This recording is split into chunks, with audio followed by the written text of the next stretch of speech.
voici ce que Dieu a fait dans la vie de cet homme. Bien-aimé dans le Seigneur, dans l'église de Dieu, Dieu a mis son esprit et a rempli certaines personnes de grâce. Et ces personnes doivent savoir que ces grâces doivent être mises à l'œuvre. Si une personne sait qu'elle a reçu une grâce de la part de Dieu pour l'œuvre, et que cette personne ne voit pas cette grâce être mise en œuvre, que cette personne en parle à Dieu et dise « Seigneur, j'ai telle grâce, je sais que tu m'as donné telle grâce. Et par expérience, je sais que cette grâce, elle est utile pour ton peuple, elle est utile pour ton église. J'aimerais que tu parles à celui qui est le berger. Dis-lui que j'ai telle grâce.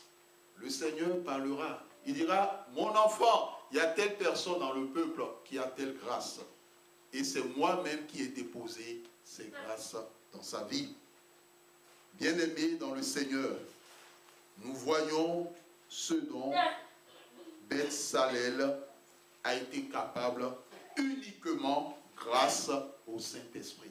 Cela veut dire que même quand une personne n'est pas intelligente ou quand un parent a un enfant qui a des problèmes d'intelligence ou des problèmes de mémoire, la capacité de pouvoir bien étudier, ou cet enfant a des difficultés scolaires, mon frère, ma soeur, demande au Saint-Esprit de lui donner son intelligence. Amen.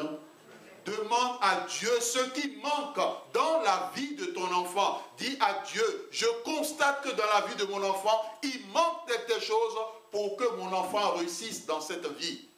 L'Éternel, par le Saint-Esprit, te le donnera. Il donnera cela à l'enfant. Même si cela te concerne personnellement. Mon frère, ma soeur, ce que nous disons est une vérité. J'ai déjà donné ce témoignage avant que je ne fasse la théologie. Quand j'entendais parler de l'hébreu et du grec, j'avais peur. J'ai dit, ça c'est encore quoi?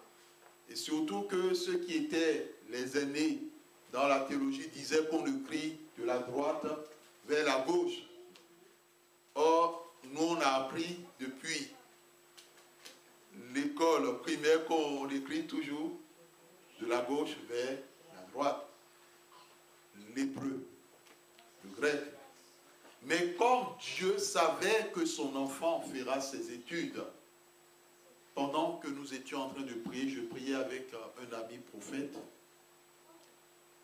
et le Seigneur nous a dit, priez pour que je donne à mon serviteur, à mon enfant, la science de l'hébreu, la science du grec. Bien-aimés, nous avons prié. On a simplement prié. Mais on ne savait pas la portée de la prière que nous avons eu à faire. C'est ce pourquoi, mon frère, ma soeur, ne doute jamais de tes prières. Amen. Quel que soit le temps, quelle que soit la circonstance, sache que ta prière, elle est puissante.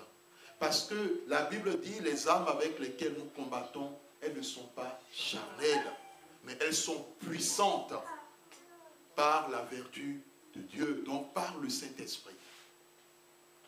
Et donc, lorsque nous avons commencé les cours de théologie, bien aimé, je comprenais facilement. Je comprenais facilement l'hébreu, facilement le grec.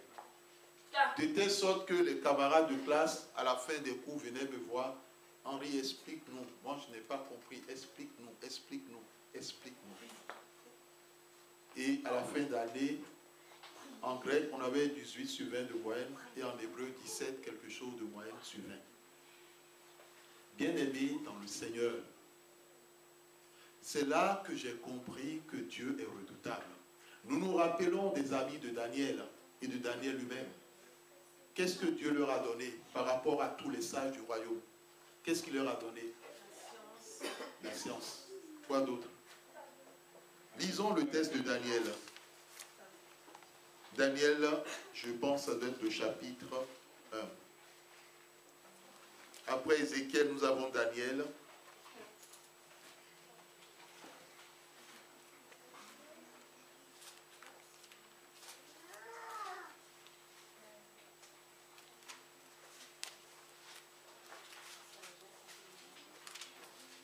Daniel chapitre 1.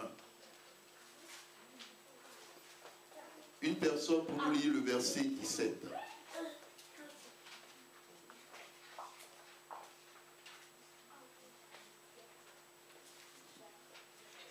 accorda à ces 4 jeunes gens de la science, de l'intelligence, dans toutes les lettres et de la sagesse.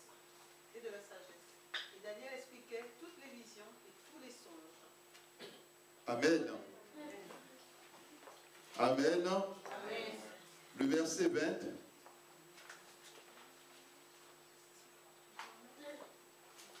Verset 20 de toujours chapitre 1. Sur tous les objets qui réclamaient de la sagesse et de l'intelligence, et sur lesquels le roi les interrogeait, il les trouvait 10 fois supérieurs à tous les magiciens et astrologues qui étaient dans tout son royaume. Amen. Quelle est la position que ton enfant occupe en classe ou bien au collège? Est-ce qu'elle est à la tête ou bien elle est au milieu quelque part ou bien elle est à la queue? Quelle est la position que ton enfant occupe? La Bible dit que ce que Dieu a donné à Daniel et à ses amis est 10 fois supérieur. Amen. Ce qui veut dire que Dieu peut te rendre 10 fois supérieur dans ton domaine d'activité plus que tous les autres. De telle façon que s'il y a quoi que ce soit, les gens vont t'appeler.